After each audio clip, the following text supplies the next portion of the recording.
Mortal Kombat 2, the trailer just dropped, and it looks like the general consensus is this is going to be a really enjoyable movie. Welcome to the channel, everybody. Jimmy or Chaos, and today we're going to break down everything we got from the new Mortal Kombat 2 trailer. Are you guys excited? Let me know in the comment section. I read every single comment on every single video, and this was not just, oh, cool, Scorpion said something, or look, fatalities. There's way more going on here than just fan service. This trailer feels like Warner Brothers finally understands what the first movie was missing and then correcting it in the most direct way possible. So we're going to break down everything we saw, the Easter eggs, the references, the nuances, what is actually happening here. Now, the trailer, it opened up with Johnny Cage, of course. You got to go with that choice. Not because he's flashy, not because he's funny, but because the movie immediately frames him as someone who is not supposed to be there. He's talking about what makes a hero. He's saying it's not destiny, not birthright, not something you're born with, and that's pretty interesting in a Mortal Kombat story. Now, this franchise, it's built on bloodlines. It's built on prophecy, ancient realms, gods, chosen warriors, tournaments, and here comes Johnny Cage, a washed-up 90s action star. And that he says none of that matters. That it's about searching for greatness. I mean, it's almost that like sense of Comic-Con. It's a scene out of Comic-Con. It's not just a joke.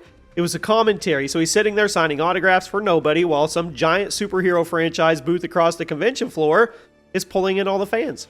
It was an obvious shot at the MCU era, but it's also a smart, self-aware moment for Mortal Kombat itself. In the 90s, Mortal Kombat, it was the event. It was controversial. It was huge. It changed gaming forever. Now, well, it's competing in a world dominated by comic book movies. They know that. They're leaning into that. They understand. So Johnny isn't just a faded movie star.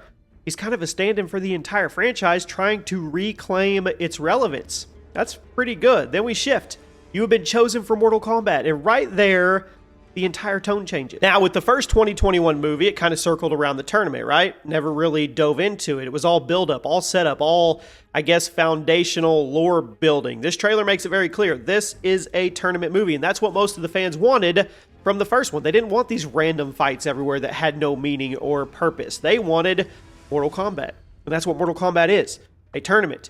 Now, the rules are simple. Our fates will not be settled by the size of our armies. It would be decided by combat. There you go. They are leaning into the structure that we all want. Real stakes, realm versus realm. You got brackets, literally brackets. You have fights, eliminations. Shao Kahn front and center. I mean, he's not teased for later. He is absolutely right there. When he says Earth belongs to me, that's the final boss energy that we're looking for. But here's something I don't think people are talking enough about. They're selling this as Johnny Cage's big entrance. And yeah, he's all over the trailer. But emotionally, I think the heart of the story is actually going to belong to Katana. I mean, we see Edenia. We see King Jerrod. He's dead now, obviously. We see the fall of her realm. We see Sindel, and she's smiling out in the corner. We see Shao Kahn conquering everything. And then we see Katana in chains. That's where she is going to have her story, her rallying of her people. That, I think, is the true character arc that we're going to get. Yes, Johnny Cage is going to sell the tickets and everything, but I don't think this is a movie necessarily about Johnny Cage. Now, if I had to bet right now, I'd say Katana is the one who actually kills Shao Kahn at the end of the movie. Not Liu Kang, not Johnny, not Raiden, not Katana. But Katana, and I know you say, well, in this trailer, Liu Kang is literally just pummeling his face with fire, but I don't think that's going to kill him because Katana would complete the circle. Revenge for her father, freeing Edenia, taking back her entire identity. That is kind of the emotional payoff that I think they're going to be looking for. And yeah, I think Mortal Kombat's actually going to have some emotional payoffs. And then, of course, you can't have a Mortal Kombat without Scorpion. Not just a quick cameo. We see Hanzo in hell, of course. We see him interacting with Johnny and Kano. We see Noob Saibot, and that is really cool because bringing Noob in means they're not playing surface level with the stuff anymore. And then I know, well, I mean, we got the shot of Noob splitting into shadow versions of himself, right? That's straight out of the video games. But is that Bihan? I don't know. I'm not really sure. I don't even know if we caught Sub-Zero in this trailer. Then you have Scorpion saying his classic get over here and actually pulling off the full fatality. Maybe, maybe not. That's them saying, we're not going to hold back on it, right? I mean, the tone of this movie looks even darker than the first one. It's less grounded in military realism, and it's more Mortal Kombat kind of mythic vibes. More brutal, more stylized. That, to me, is where Mortal Kombat actually thrives. Now, Let's talk about the elephant in the room. I know, Cole, he is barely in this trailer. Guys, that's not random. That's not them saving anything for later or teasing him. When a sequel sidelines the original protagonist in the marketing, it usually means one of two things. Either he's not that important anymore, or what we've guessed before in our last videos, he doesn't last very long. And that's what I'm going with. If they're bold enough to take him out early, that would immediately raise the stakes and fix one of the biggest criticisms of the first movie.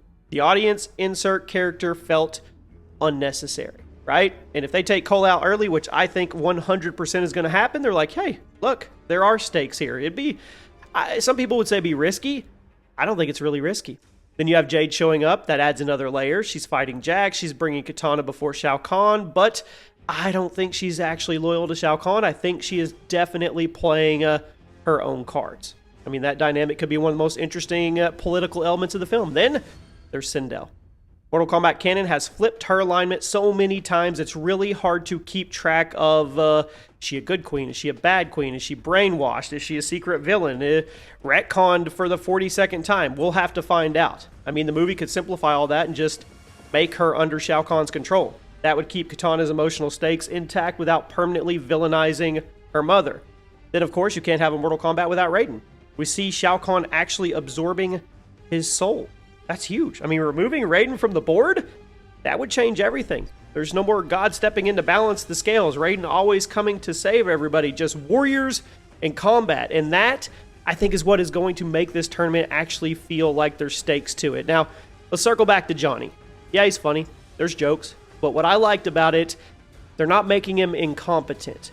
We actually see him fighting Baraka. We see him land hits. We see him struggle, and it looks like we're going to see him grow. His whole arc seems to revolve around the idea that he doesn't see himself as an actual champion. He says, I'm not some great warrior.